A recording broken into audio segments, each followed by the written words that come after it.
JDU में टूट की अटकलों के बीच दिल्ली में आज सुबह 11:30 बजे जेडीयू राष्ट्रीय कार्यकारिणी की बैठक, दोपहर 3 बजे राष्ट्रीय परिषद की होगी मीटिंग।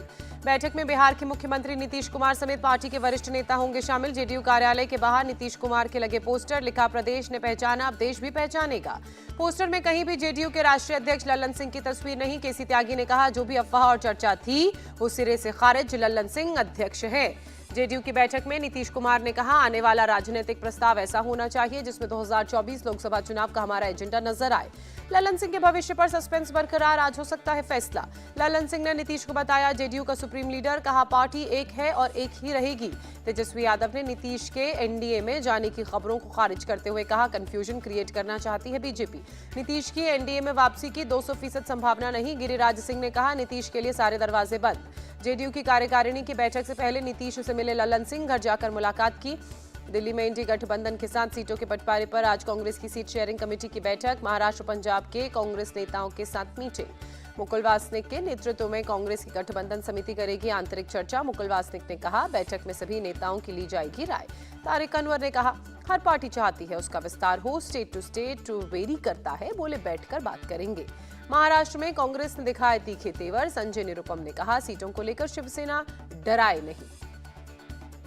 बिहार में सीट शेयरिंग पर तेजस्वी यादव ने कहा, बिहार में गठबंधन में सीट बंटवारे में नहीं कोई दिक्कत। इंडिया अलायंस के सामने प्रकाश अंबेडकर ने रखी शर्त, कहा 12 सीटें मिली तो एमवीए इंडी के साथ। ममता बनर्जी की दो टूक, बंगाल में टीएमसी के नेतृत्व में लड़ेंगे इंडिया अलायंस के लोग।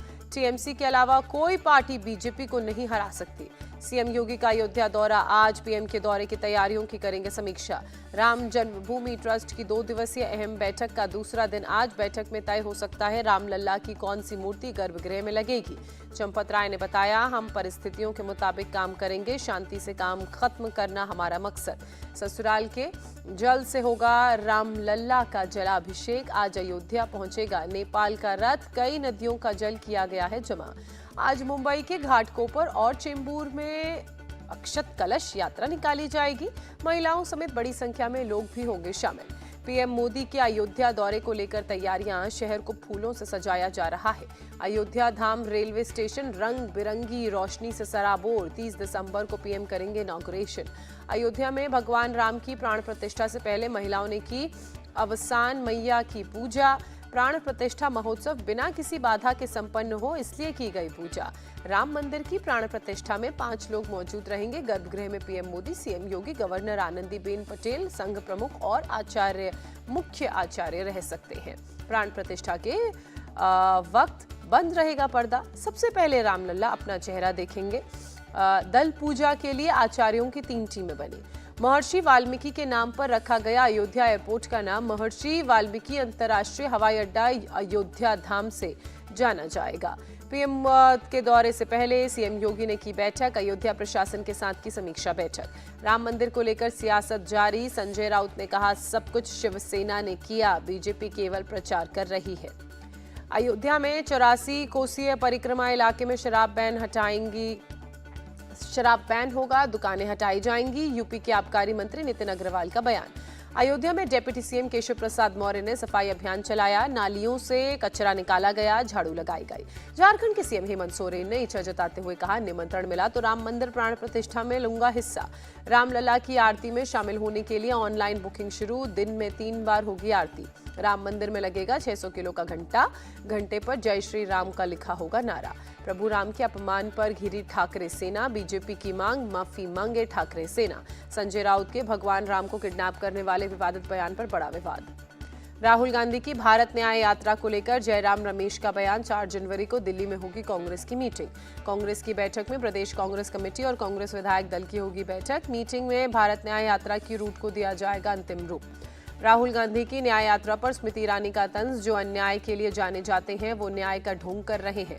जनवरी में रामलला की प्राण प्रतिष्ठा के बाद फरवरी में आबू धाबी जाएंगे पीएम मोदी। 14 फरवरी को बैप्स हिंदू मंदिर का करेंगे उद्घाटन। पीएम मोदी ने स्वीकार किया न्योता। कतर की कोर्ट ने इंडियन नेवी के 8 रिटायर्ड अफसरों को मौत की सजा को उम्र कैद में तब्दील किया। जासूसी के इल्जाम में मौत की सजा सुनाई गई थी। असम दौरे पर मोहन भागवत आज माजुली समेत कई इलाकों का दौरा करेंगे, एक सभा को भी संबोधित करेंगे। असम में पूर्वोत्तर संत माणिक चंद सम्मेलन में बोले आरएसएस चीफ मोहन भागवत। कहा दुनिया को शांति और सह अस्तित्व का संदेश देने के लिए देश को मजबूती से खड़ा होना होगा। सम्मेलन में संघ प्रमुख ने कहा, हम सभी के पूर्वज एक हैं, हमें अपनी विविधता का पालन करते हुए अपनी एकता को आगे बढ़ाना होगा। मोहन भागवत ने सम्मेलन में देश को आत्मनिर्भर बनाने पर जोर देते हुए कहा, सेवा, शिक्षा, स्वास्थ्य सेवा और रोजगार के क्षेत्र में मेहनत करनी होगी, कड़ी मेहनत से ही आगे बढ़ेंगे।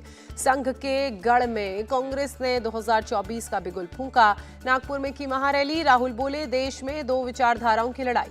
राहुल गांधी ने कहा, देश को गुलामी की ओर ले जा रही है बीजेपी, डर डर कर मिलने आते हैं बीजेपी नेता, सिर्फ ऑर्डर का करना होता है पालन।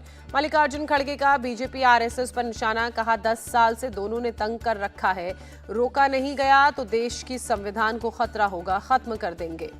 कांग्रेस की महारैली पर देवेंद्र फडणवीस का तंज, छोटा सा मैदान भी नहीं भर सके, जनता राहुल को गंभीरता से लेने को तैयार नहीं।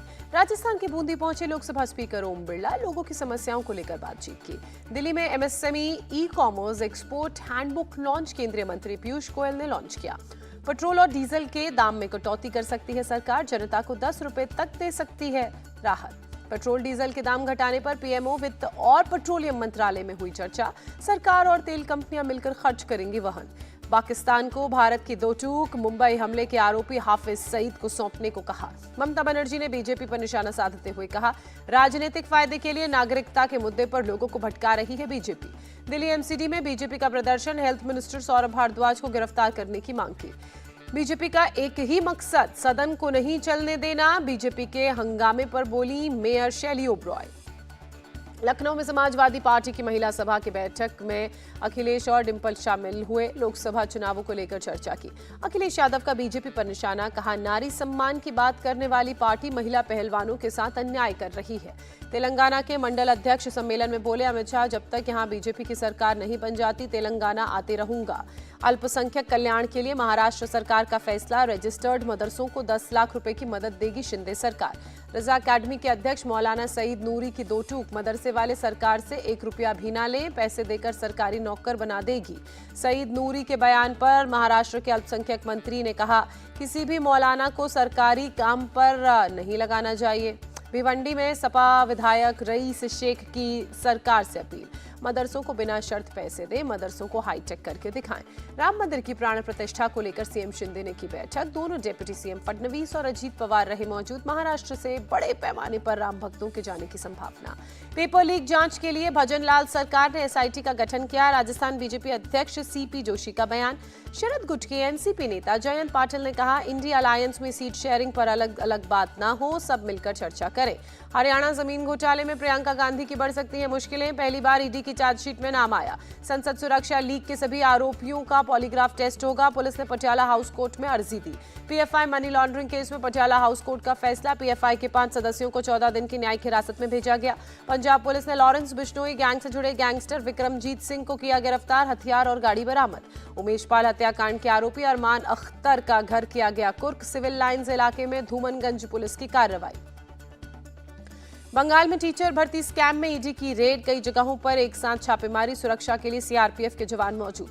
चंडीगढ़ में एसवाईएल मुद्दे पर पंजाब हरियाणा के मुख्यमंत्रियों की बैठक। केंद्रीय मंत्री गजेंद्र सिंह शेखावत ने की बैठक की अध्यक्षता। बैठक के बाद बोले हरियाणा के सीएम खट्टर, पंजाब के सीएम मान नहीं रहे हैं, वो पानी के बंटवारे और नहर निर्माण के विषय को जोड़ रहे हैं। जम्मू में बीएसएफ को मिली एंटी ड्रोन स्पेशल गन, सर्दियों में बॉर्डर की चौकसी में मिलेगी मदद, ड्रोन को मार गिराने में गन है सक्षम। जम्मू कश्मीर में कानून व्यवस्था के हालात पर बोले केंद्रीय मंत्री वीके सिंह, फिक्र की कोई बात नहीं, सरकार और सेना अपना काम कर रहे हैं। गणतंत्र दिवस से पहले दिल्ली पुलिस की तैयारी, निर्माण विहार के एक मॉल में मॉक ड्रिल की। सुखदेव सिंह गोगामेड़ी मर्डर केस में एक्शन, शूटर रोहित राठौर के घर पर बुलडोजर चला, अवैध निर्माण को तोड़ा गया। एटा में पुलिस और बदमाशों के बीच एनकाउंटर, 50,000 का इनामी अपराधी गिरफ्तार। चेकिंग के दौरान बदमाशों ने की पुलिस पर फायरिंग, पुलिस की जवाबी कार्रवाई में एक बदमाश के पैर में लगी गोली। गुजरात की सूरत पुलिस को बड़ी कामयाबी हाथ लगी। 21 साल से फरार हत्या के आरोपी को गिरफ्तार किया। झारखंड से पकड़ा गया आरोपी। मेरठ में लूट का विरोध करने पर बदमाशों ने पति को मारी गोली, अस्पताल में इलाज के दौरान मौत। पुलिस मामला दर्ज कर जांच में जुटी। अपराधियों की धरपकड़ के लिए टीम का गठन किया गया। यूपी के अमरोहा में मेडिकल शॉप में छापा, भारी मात्रा में एक्सपायरी दवाएं बरामद। अवैध तरीके से किया गया था दवाओं का भंडारण, सारी दवाओं को किया गया जब्त। ड्रग विभाग मामले की जांच के बाद करेगा कार्रवाई। गुना बस हादसे पर मोहन सरकार का बड़ा एक्शन। लापरवाही को लेकर कलेक्टर, एसपी हटाए और परिवहन विभाग के प्रमुख सचिव को हटाया गया। नवी मुंबई के तलोजा में केमिकल फैक्ट्री में भीषण आग लगी। फायर ब्रिगेड की टीम ने कड़ी मशक्कत के बाद आग पर काबू पाया। दिल्ली एयरपोर्ट के आसपास छाया घना कोहरा, विजिबिलिटी हुई कम, उड़ान सेवा पर भी पड़ा असर। दिल्ली में पड़ रही कड़ाके की ठंड, बेघरों और गरीबों का सहारा बना रैन बसेरा। अयोध्या में घने कोहरे ने बढ़ाई लोगों की परेशानी, सड़कों पर विजिबिलिटी हुई कम, गाड़ियों की रफ्तार हुई धीमी। यूपी के मुरादाबाद में घने कोहरे ने ट्रेनों की रफ्तार रोकी, कई ट्रेनें देरी से चल रही हैं, यात्रियों को हो रही है परेशानी। दिल्ली के स्वास्थ्य मंत्री सौरभ भारद्वाज ने एलएनजेपी अस्पताल का दौरा किया, कोरोना से निपटने की तैयारियों का जायजा लिया। केंद्रीय स्वास्थ्य राज्य मंत्री भारती प्रवीण पवार बोली, कोरोना के नए वेरिएंट को लेकर डरने की जरूरत नहीं, सिर्फ सावधानी बरतें। आरबीआई के गवर्नर शक्तिकांत दास का बयान, भारतीय अर्थव्यवस्था दुनिया की तेजी से बढ़ती हुई अर्थव्यवस्थाओं में से एक। तुअर और उड़द दाल की बढ़ती कीमतों को कंट्रोल करने के लिए सरकार का फैसला, मार्च 2025 तक इंपोर्ट ड्यूटी पर छूट जारी रहेगी। लाइबेरिया में फ्यूल टैंकर में विस्फोट, 40 से अधिक लोगों की मौत, 83 लोग घायल। तुर्की के भीषण हादसे में 10 लोगों की जान गई, 57 घायल हुए। वाहनों की टक्कर में यह हादसा हुआ। सेंचुरियन टेस्ट में साउथ अफ्रीका ने भारत को पारी और 32 रनों से हराया। 2 मैचों की सीरीज में 1-0 की साउथ अफ्रीका ने बढ़त बनाई। साउथ अफ्रीका ने पहली पारी में 408 रन बनाए। 163 रन से पिछड़ने के बाद टीम इंडिया दूसरी पारी में 131 रनों पर ढेर हुई। आगे बढ़ने से पहले